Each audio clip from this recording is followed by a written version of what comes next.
네, 안녕하세요. 이번 시간은 세무조정 6강 재고자산 평가 조정 명세서에 대해서 한번 알아보도록 하겠습니다. 화질이 안 좋으신 분들은 720p로 설정해서 설정해 주시면 감사하겠습니다. 자, 그래서 첫 번째로 재고자산 평가 조정 명세서 알아보고요. 기출문제 2개 정도를 풀어보도록 하겠습니다. 재고자산 평가 조정 명세서 같은 경우도 접대비와 마찬가지로 1년에 한 번 정도 나오기는 해요. 근데 요거 재고자산 평가 조정 명세서 같은 경우는 충분한 연습이 되지 않으면 틀리거든요. 그러니까 문제 자체는 또는 그 내용 자체는 어렵진 않은데 충분히 연습이 되지 않으면 입력을 할 때 실수를 할 수 있기 때문에 반복해서 학습을 하시면 좋을 것 같습니다. 자, 그래서 재고자산 평가 조정 명세서인데요. 핵심 포인트를 몇 가지 짚어볼게요. 자, 첫 번째는 뭐냐면 신고일이에요. 우리가 이게 재고자산 유가증권 평가 조정 명세서인데 유가증권은 거의 나오지 않기 때문에 위에 있는 재고자산만 알아보도록 하겠습니다. 그래서 신고일 어떻게 되냐면 당해년도 9월 말까지 신고하지 않으면 무신고로 간주함이라고 돼 있죠. 그래서 무슨 얘기냐면 자, 예를 들어서 내가 2020년 9월 15일 날 제품의 신고 방법을 선입선출법에서 예를 들어서 평균법으로 변경 신고를 했다. 그러면은 2020년 9월 15일까지 신고를 했었으면 얘는 신고가 정상적으로 됐다고 간주를 하는 거고요. 만약에 2020년 10월 예를 들어서 15일 날 신고를 했다 그러면은 신고하지 않은 것으로 간주합니다. 네. 그래서 중요한 건 뭐냐면 요거 당해년도 귀속년도에 9월 말까지 반드시 신고를 해줘야 돼요. 안 되면은 무신고로 간주합니다. 요게 포인트예요. 그래서 신고를 하든 신고를 하지 않든 자 여기다가 입력을 별도로 해줘야 됩니다. 당해년도일 경우에 이렇게 입력을 해준다라고 그냥 알아두시면 되겠어요. 요거는 솔직히 약간 조금 논란이 있는 항목이긴 한데 그냥 이슈를 없애시려면 당해년도에 신고한 거는 전부 다 여기다도 또 입력을 해줘야 된다. 이렇게 기억을 해주시면 좋겠습니다. 첫 번째 포인트 신고일이었고요. 두 번째 포인트는 뭐냐면 요 적부가 있어요. 그래서 이 3번의 신고 방법과 4번의 평가 방법이 똑같으면은 동그라미 적으로 표시해 주시면 되겠고요. 신고 방법이랑 평가 방법이 다르면 부로 해서 X로 표시가 되게끔 표시를 해주시면 되겠습니다. 자, 그리고 마지막으로 이 조정액이 있는데요. 이 조정액은 이 앞에 우리가 입력을 이제 할 거거든요. 여기 보통 이렇게 이렇게 입력을 하시면 자, 여기 금액이 나와요. 금액이 나오면 자, 이 금액 가지고 그냥 우리가 세무 조정을 하시면 되겠습니다. 그래서 플러스가 나올 때도 있고 마이너스가 나올 수도 있어요. 그러면은 우리가 이거 굳이 외우실 필요는 없어요. 왜냐하면 자동으로 프로그램이 계산해 주기 때문에 이럴 경우에는 별도로 플러스는 뭐야 마이너스는 뭐야 이런 거 기억하지 마시고요. 그냥 플러스가 나오면 플러스인가 보다. 마이너스가 나오면 마이너스인가 보다라고 생각을 하시고 그냥 조정 등록 누르셔서 거기서 나오는 대로 입력을 하시는 게 편해요. 이해 가셨나요? 그래서 그렇게 처리를 하시면은 되겠습니다. 플러스가 됐든 마이너스가 됐든 외우지 말고 세무조정 등록 가서 그냥 여기에 나오는 화면에다가 있는 걸 가지고 입력을 하면 된다. 이렇게 기억을 해주시면 되겠어요. 자, 그래서 바로 기출문제를 한번 풀어볼 건데요. 그 전에 조정이 하나 더. 자, 뭐가 있냐면 정기말 유보잔액이 있어요. 그래서 문제에서 정기말 유보잔액은 얼마이다. 이럴 때는 그냥 전액 송금산입 유보감소 또는 유보감소가 아닐 수도 있겠지만 보통 문제는 다 유보감소 문제를 줍니다. 그래서 정기말 유보잔액이 있으면은 전액 다 세무조정을 처리해 주시면 되겠습니다. 자, 이게 왜 들어가 있지? 네, 자, 그래서 84회랑 88회를 한번 기출문제를 같이 한번 풀어볼 건데요. 자, 일단은 84회부터 해볼게요. 84회가 조금 쉽고요. 이게 84회가 정형적인 문제 틀이고요. 86회는 88회는 조금 어렵습니다. 자, 그래서 84회부터 한번 볼게요. 자, 기말 재고자산에 대해서 법인세법에 따라서 재고자산 평가 조정 명세를 작성하시오 라고 돼 있죠. 그 다음에 세부 조정하라고 돼 있습니다. 자, 보시면은 저 같은 경우는 어떻게 할 거냐면 색깔을 다르게 표시할 거예요. 어떻게 할 거냐면 자, 이 신고 방법 평가 방법, 회사가 장부가로 한 거랑 세법상 신고 방법을 다르게 색깔에 표시해 볼 거예요. 여러분들도 실제로 연습을 하실 때는 뭐 색깔이 다르거나 아니면은 뭐 물결, 뭐 밑줄을 뭐 물결 표시를 하시던지 아니면은 그러니까 보시면은 뭐 이렇게 밑줄 표시를 하시던지 아니면은 뭐 이렇게 세모 표시를 하시던지 이런 식으로 해서 여러분들만의 그 표시를 해주신 다음에 입력을 하시면 되거든요. 이 구분만 잘 해주시면은 입력을 기계적으로 하시면 되기 때문에 요거를 나누는 게 핵심이라고 할 수 있겠습니다. 자, 그래서 저는 이렇게 나눠봤어요. 자, 신고한 거는 빨간색, 평가한 거는 이렇게 파란색 선으로 표시를 해봤습니다. 제품 같은 경우는 평가 방법을 선입선출법으로 신고 평가했기 때문에 크게 바꿀 건 없겠죠, 그렇죠? 자, 제공품 같은 경우는 평가 방법을 신고하지 않았다. 자, 평가 방법을 신고하지 않았을 때는 뭐죠? 무조건 선입선출법이 되겠습니다. 자, 그 다음에 2019년 10월 30일에 제공품의 평가 방법을 총평균법으로 신고하였다라고 돼 있죠. 자, 근데 우리가 뭐였죠? 당해년도 사업년도의 종료일 3개월 전까지예요. 그래서 우리가 문제 풀 때 쉽게 하려면은 당해년도 9월 말까지 신고하지 않으면 무신고예요. 그러니까 얘는 뭐다? 신고를 했지만 무신고로 간주한다. 그래서 아까 옆에 오른쪽 밑에 있었던 무신고 임의평가 이렇게 있었죠? 이 양식이 있으면 여기에다가 입력을 해줘야 되겠구나라고 우리가 생각을 해주시면 되겠어요. 자, 원재료의 평가 방법을 총평균법으로 신고하고 평가하였으나, 자, 그래서 일단 제공품 풀게요. 이렇게 선입선출법인데 평가는 요걸로 한 거 체크를 하시면 되겠고, 자, 3번 원재료의 평가 방법을 총평균법을 신고하고 평가했으나 계산착오로 인해서 30만원을 과소평가하였다라고 돼 있어요. 그러니까 똑같이 총평균법이긴 한데 신고한 건 요거 총평균법인데 평가한 건 어떻게 된다? 똑같이 총평균법이긴 하지만 220만원으로 과소평가했다는 거예요. 자, 그 다음에 4번 제품과 원재료는 1기 법인세 신고기한에 재고자산 평가 방법 신고서를 제출하였다. 그래서 신고일이 언제냐면 2014년 3월 1일이 되겠습니다. 자, 그래서 얘를 한번 같이 해볼게요.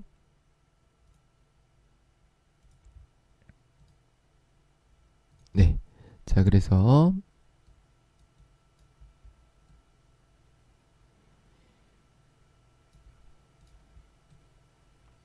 재고자산 평가 조정 명세서를 들어가시면요. 이게 화면이 좀 크거든요. 이거 좀 어떻게 작게 할 수 없나?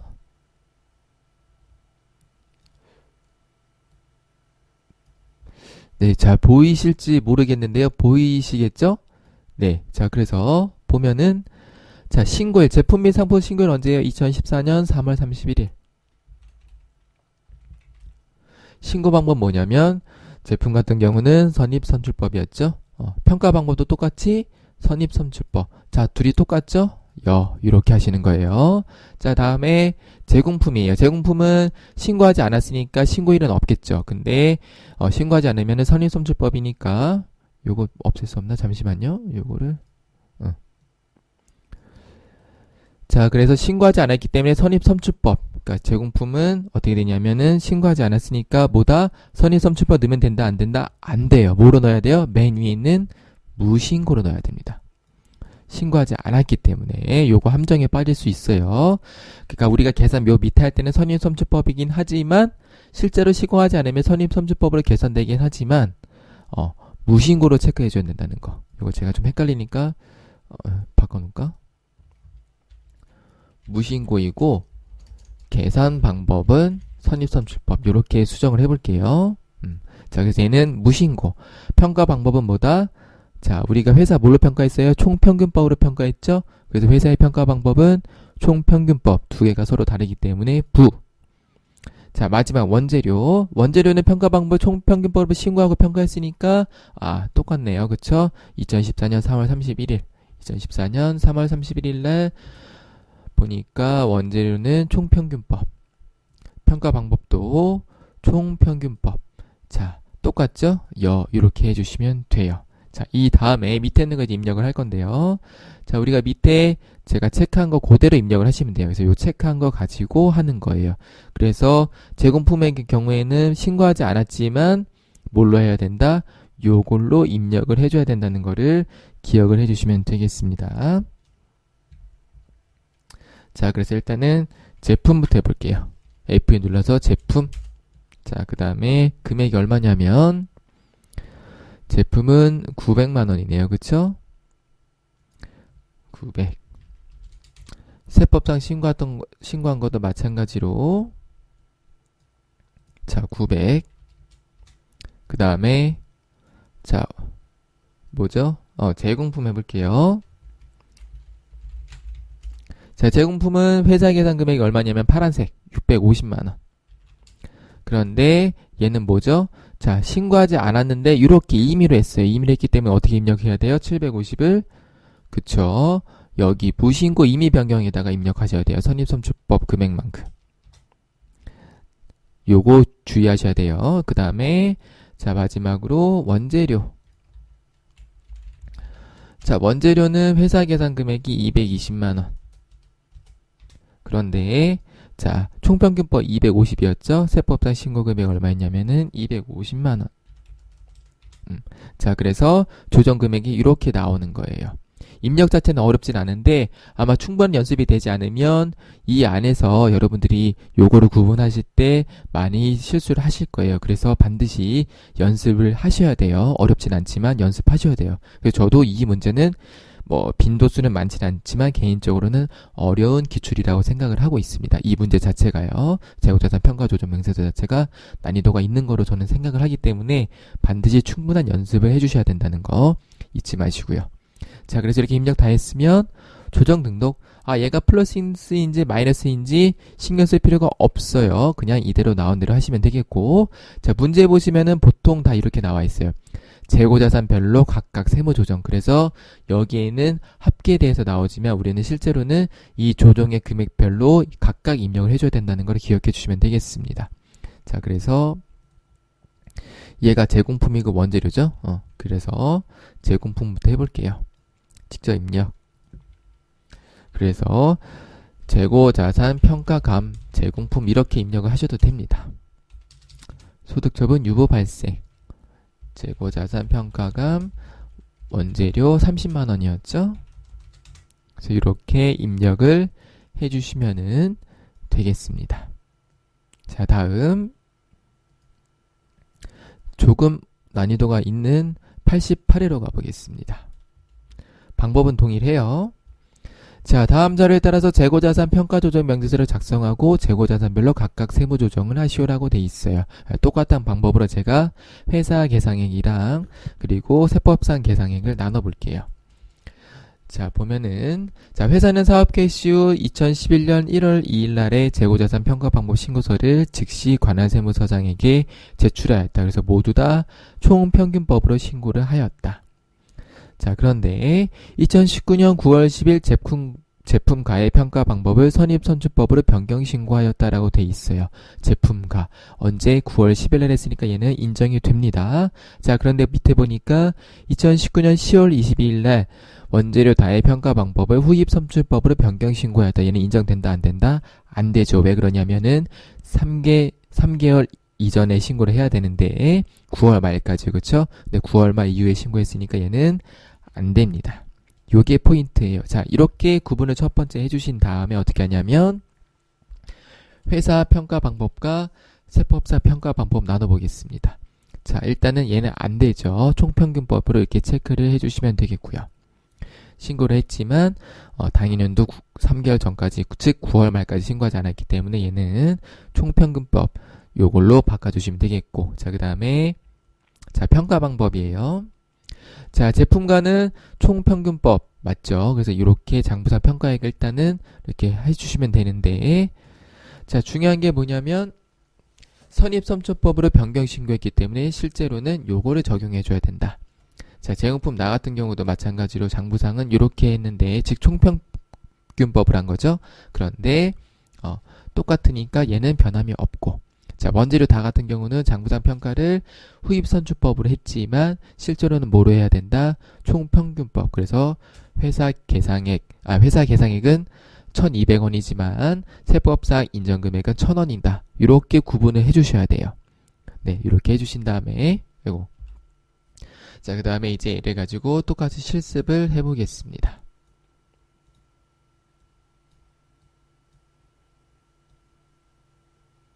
자, 얘 같은 경우는 지금 수량의 단가를 줬기 때문에 이 금액을 입력하실 때는 수량과 단가를 다 입력을 해주셔야 된다는 거를 기억해 주시면 되겠고요. 자, 전체 삭제를 해보고 그냥 여기다가 바로 해볼게요.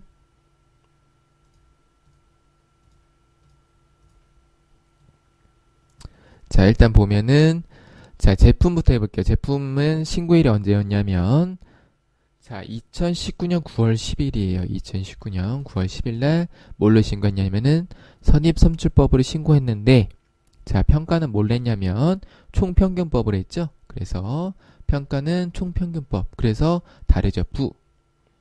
자, 그 다음에 제공품이에요. 제공품 같은 경우는 자, 언제 신고했냐면 2011년 1월 2일. 자, 그런데 신고 방법 뭐냐면은 동일했죠. 총평균법.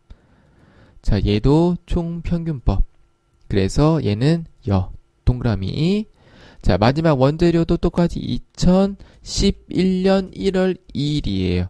자, 보세요. 당일연도 9월말까지 신고하지 않으면 무신고로 간주한다. 그래서 여기 신고일이 2019년 10월 2일, 20일이 아니에요. 그냥 다 쫙대기 쫙 그시고 보세요. 자, 그래서 2011년 1월 2일이다. 이게 중요합니다. 그 다음에 신고 방법 뭐냐면 그렇죠. 총평균법인데 회사 평가한 거는 후입선출법이죠. 그러니까 얘도 다르죠. 그래서 X 이렇게 된 상태에서 이제 우리가 입력을 해주시면 되겠습니다. 자, 제품부터 해볼게요.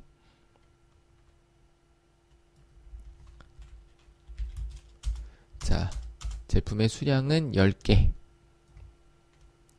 그 다음에 회사가 계산한 단가는 얼마냐면 그렇죠. 선입선출법 1,800원. 자, 그런데 자, 이렇게 신고를 중간에 변경했죠. 신고를 변경했기 때문에 어떻게 해야 되냐면 아이고 죄송합니다. 잠시만요. 이거 제가 잘못했네요. 자, 평가한 거는 총평균법이죠. 총평균법에서 2,000원. 죄송합니다. 자, 2,000원인데 신고를 선입선출법으로 변경 신고했어요. 그래서 이럴 때는 어떻게 되냐면 보세요. 세법상 신고를 얼마 했냐면 선입선출법이 1,800원이죠. 1,800원 이렇게 했는데 당해 신고하면 여기 넣어주라고 했죠. 그래서 여기도 똑같이 이렇게 넣어줘야 돼요. 이렇게요. 네, 그래서 양쪽에다 넣어줘야 됩니다. 단기에 변경 신고했을 때는요. 자, 그 다음에 자, 제공품 해볼게요. 자, 제공품은 똑같이 총평균법이기 때문에 수량이 얼마였냐면 20개. 자, 1,500원. 그리고 또 여기에도 1,500원. 얘는 단계에 신고한 거 이런 게 없기 때문에 입력을 해주시면 안 되겠고요. 마지막으로 원재료. 자, 15개. 회사 계산 금액이 얼마냐면은 자, 후입선출법을 했기 때문에 자 1,200원이고요. 그 다음에 실제로 신고한 방법은 총평균법이 적용되기 때문에 1,000원. 그래서 여기다가 1,200원. 그 다음에 세법검사 신고 금액은 얼마였냐면은 1,000원. 자, 그 다음에 요 옆에 있는 요 무신고 요게 중요하거든요. 이미 변경했죠. 이제 얘의 단가는 얼마일까? 자, 얘의 단가는 무조건 요거예요. 선입선출법 따라가는 거예요. 무신고 이미 변경 시에는 뭘로 한다? 선입선출법 따라가야 돼요. 그래서 얘는 자, 신고했기 때문에 여기 900원을 넣어줘야 됩니다. 900원. 이렇게요. 그래서 실제로는 이 입력한 금액이 세무 조정이 되는 건 아니지만 넣어줘야 돼요. 실제로는 뭐 그래서 이제 의견이 좀 갈려요. 이거 굳이 넣어야 되냐. 왜냐하면 세무 조정 금액엔 영향이 없거든요. 근데 우리가 보면은 여태까지 답안에서는 전부 다 이렇게 단기 어떠한 액션이 있을 때는 여기에 넣어주라고 돼 있기 때문에 우리는 그냥 기계적으로 단기 뭔가 변경된 게 있으면 다 여기에 넣어주면 된다. 다만 넣어줄 때는 선입선출법의 단가를 넣어줘야 된다는 것만 기억을 해주시면 되겠어요. 자, 그래서 입력했죠. 플러스가 나오든 마이너스가 나오든 상관하지 말고 조정 등록 누르면 자동으로 이렇게 나옵니다. 그래서 얘도 똑같이 각각에 대해서 세무 조정해야 돼요. 다 100% 각각에 대해서 세무 조정한다고 생각하시면 됩니다. 그래서 위에 있던 게 뭐였냐면 제품이고 밑에 있는 게 원재료네요. 그래서 자, 직접 입력 눌러서 재고자산 평가증, 얘가 제품이었죠. 제품 2,000원. 자, 얘는 뭐예요? 유보 똑같이 발생. 그 다음에 재고자산 평가증 원재료 똑같이 3,000원 유보 발생, 이렇게 해주시면 되겠습니다. 자, 그래서 이렇게 해서 재고자산 평가 조정 명세에 대해서 조정 명세서에 대해서도 알아봤는데요. 핵심이 뭐였냐면은 첫 번째로 신고일. 그래서 당해년도 3개월 이전에 신고했느냐, 9월 말까지 신고했느냐, 신고하지 않았냐. 그리고 여기 액션이 있으면 여기다가 입력을 해줘야 된다.